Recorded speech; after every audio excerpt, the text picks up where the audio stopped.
Good evening, good evening, good evening, everyone. Good evening, everyone. Welcome to another in our series, TTN Live, TTN Tuesdays Live. Welcome to our early viewers. Lilith is online as well as Molly. Welcome. Thanks for being early.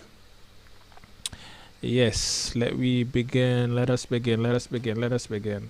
The first thing, as usual, just to big up our sponsors, myshipclubja.com, and they're having a special this month where you get your first shipment free. So this week is even a good opportunity for you guys to sign up online because Amazon is having a special, I think today and tomorrow, the 13th and the 14th, Amazon Prime, where you get a lot of deals. So now could be a good time for you guys to sign up for your free US mailing address from My Ship Club JA. Visit the website, register, and you can get your address right there online. You enter that as your shipping address when you purchase your items from Amazon, and they'll bring it into Jamaica for you, and they also provide delivery service. So the number is 285-5158. You dial 876 before that, and as I said, the promotion running gives you your first shipment free. Welcome as well to Marcel Williamson. Very happy to have you.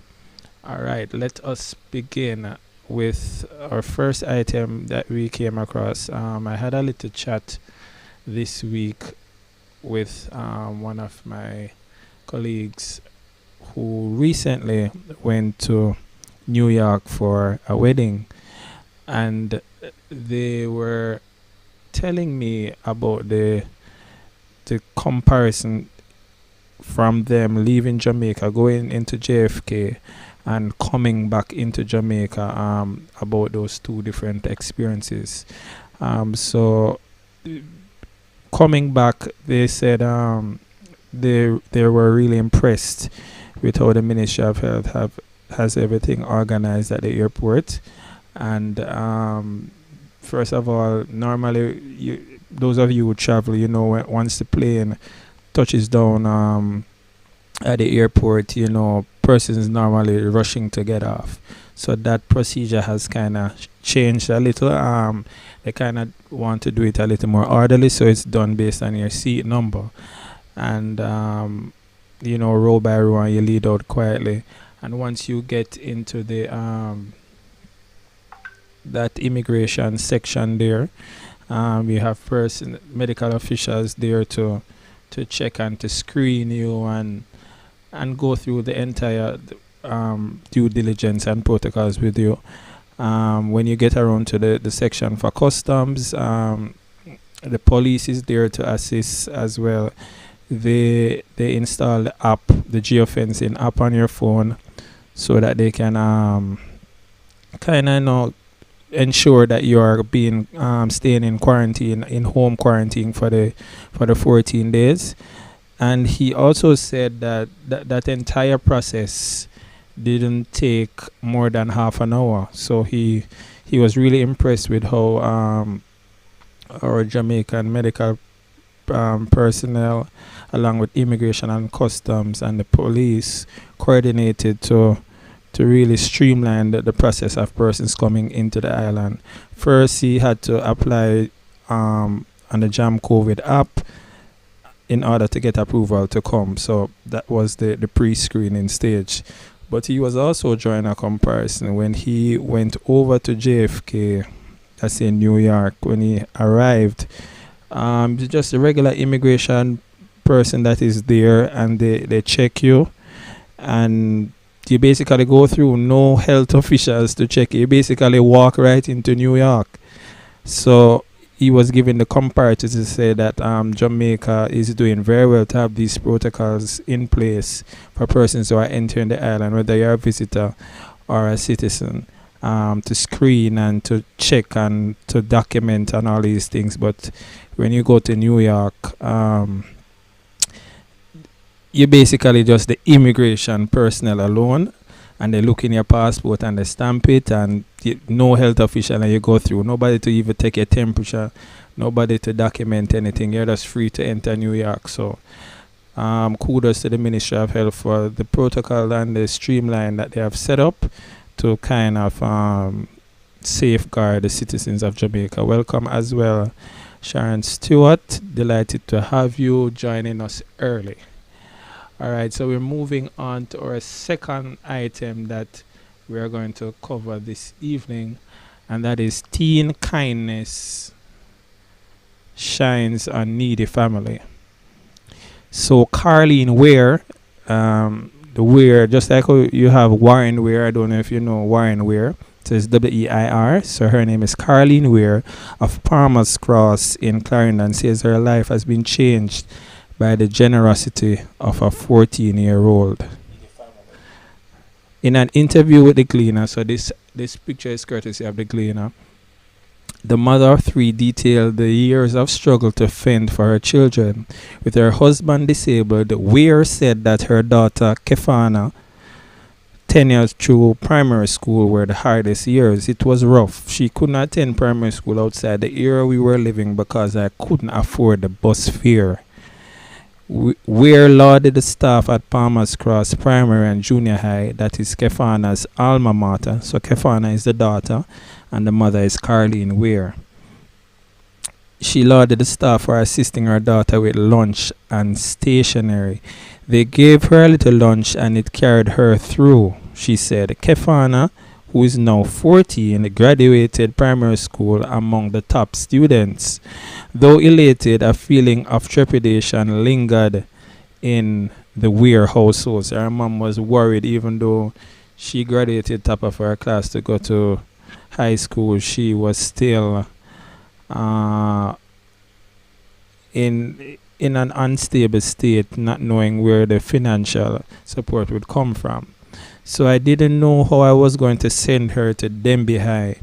I didn't know where the fare, lunch money, or books would come from. I was praying that God sends someone because I couldn't send her to high school. Weir exclaimed as her mom was saying all of that. The sent one came in the person of 14-year-old Glenmore High student Anya. So that's Anya there in the Glenmore High uniform. That's the burgundy and white. And Kephana is in the jeans with the jacket. So the sent one came in the person of 14-year-old Glenmore High student Anya Hayman. Since Kephana's matriculation into high school in 2018, Anya has been assisting her with $2,500 weekly for school, money she took from her savings, and the occasional help from her father's business. So we are seeing here where a 14-year-old young lady, a teenager, who has a very supportive heart and a supportive and kind spirit, to see a fellow student in need, and where you would be looking for an adult to help out in this case, is a 14-year-old classmate or schoolmate who gives her friend $2,500 every week to help with her lunch money and her bus fare. And she get this from her own personal savings, and occasionally her dad will help and chip in. So this is just a lesson to let us know that in our own small way we can make a difference. We don't have to be rich and anything. Even if you're earning a small portion, somebody's always in a worse situation than you, and you can even try and help or reach out to someone. You may never know the small assistance that you will give them will go a far way. So big up to Anya Hayman of Glenmore High, who is helping out Kephana and her mom Carleen. Alright, so moving on to the next item that we came across, and we are seeing here where Petrojam is in the news. for awarding scholarships to top PEP students at two primary schools. Now, the top male and female students of St. Andrew and Greenwich Town primary schools were recently toasted as part of Petrojam's annual scholarship presentation, with them being awarded 5-year scholarships and school supplies in recognition of their outstanding performance in the recently concluded 2020 PEP exams.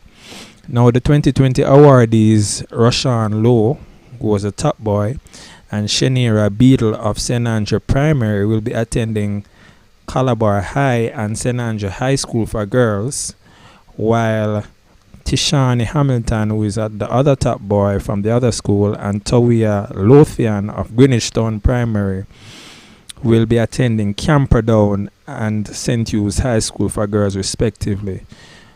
The students are also gifted with HP laptops. As you see, they're pulling the laptops out of the package there, and along with the 5-year scholarship to help with their online classes and assignments. So big up to Petrojam for giving these students from these inner city communities 5-year scholarships to go to high school, along with a laptop. You know, a laptop is needed in this time, in this day and age, when all the learning taking place is being done online. So big up to Petrojam for filling the gap right there. Now we come across another important item where we see Jamaica National launches first Caribbean-owned bank in the United Kingdom. So that's Jamaica National launches the first Caribbean-owned bank in the United Kingdom. Now, Jane Bank opened the United Kingdom's first Caribbean-owned commercial bank. It was officially launched on October 8th in London. The launch follows the granting of a full banking license by UK regulators last year. The new bank, which is a subsidiary of the JN Group, will offer retail savings and personal loan products targeting the country's Caribbean community as well as the wider UK market. The JN flagship branch is located in Brixton, South London. So those of you who are in London or have relatives in London, let them know that JN has opened a branch in Brixton, South London. Now, this is a very important milestone for a Jamaican company. Imagine a Jamaican-owned bank opens a branch in London. And if this was something easy to do, it would have been done a long time. So this is the first Caribbean-owned commercial bank that is launching its offices over there in London. Now, this is a very noted achievement, and it will do well for our country. Once Jamaican-owned businesses grow, you know, it will have a positive effect on our economy. So big up to Jane for opening their branch, their latest branch over there in Brixton, London. If you have any relatives living in that side, you can let them check it out and support another Jamaican-owned business operating internationally. All right, so our next item, which happens to be our final item for this evening, not keeping you guys along, joy aplenty as Rajeeb bags 4 subjects despite cerebral palsy. Now, you may ask, what is cerebral palsy? Cerebral palsy, otherwise called CP for short, cerebral palsy, CP, is a common problem that affects muscle tone, movement, and motor skills. It hinders the body's ability to move in a coordinated and purposeful way. It also affects other body functions that involve motor skills and muscles like breathing, bladder and bowel control, eating, and also talking. Now, CP, which is cerebral palsy for short, often is caused by brain damage that happens before or during a baby's birth, or during the first 3 to 5 years of a child's life. Despite having cerebral palsy, the story reads 17-year-old Karen Hall High School student Rajeeb Page has surprised many by passing 4 of the 5 subjects he sat in the recently concluded CSEC exams. His mom, fellow students, and also teachers are well as residents of his community, that is Cromwell near Highgate in St. Mary. Big up to Cromwell Land. Is Cromwell Land? Yeah, Cromwell Land near Highgate, St. Mary. So the residents of Cromwell Land, his teachers, his fellow students, and also his mom were all impressed with his performance. God played an important role, as we have to pray and ask him for his guidance, and he gave us that guidance. That is what his teacher Nadia Jones said. When I received a call from the school principal that Rajeeb had passed 4 of the 5 subjects, immediately my eyes were flooded with tears. Miss Jones, his teacher, also said I was so happy, and even though all of my students did well, Rajeeb was the one who brought out all of the emotions in me. So we are seeing here where somebody who was born with cerebral palsy, CP, which is basically a brain damage that limits his movement and his motor skills and stuff. He pushed past all the odds and was successful in 4 of the 5 subjects that he sat in CXC. So there's really no excuse for anybody, really. It doesn't matter how you might think you are born at a disadvantage. Once you really set your mind to it and you are determined, with God helps, you will be successful. So congratulations to Rajeeb Page, and the students and all the teachers at his school there, supporting him and helping him to push through and be successful in his exams. All right, so just want to say thanks to all those who are live online. Just to big up Lilith and Molly, Marcia as well, Sharon. Big up to you all. We are wrapping up now. Just to let you know that if you have a positive story that you want to share, or a news item that you come across, you can send us a WhatsApp with the link. That's our WhatsApp number there to the TTN network. That's 541-3613. So you can WhatsApp us and let us know of any news item that you come across. And if you also want to be a part of the TTN family, where we send out news updates, we post ads and interviews and other important stuff, you can also WhatsApp us and you can become a part of our family, the TTN family. Now, before we go, just to highlight our sponsors again, myshipclubja.com. They are having a special this month where you get your first shipment free. That's right. So your first shipment is free. I guess it's up to a certain amount. Big up to Miss Henry, who just joined as well. So My Ship Club JA having a special, and I think it's today and tomorrow. Amazon is having their sale for their Prime members. So if you have a Prime account, you can get a lot of items and discounted rates. So the two comes in handy. You could purchase your stuff from Amazon, and you use My Ship Club JA to get your items into Jamaica. Go to their website and sign up for a free account, and they also provide delivery service. All right, so until next week, stay safe and tune in next week at 8 for another in our series TTN Tuesdays Live, where we identify and highlight positive news items that we come across in our country, Jamaica. God bless you all.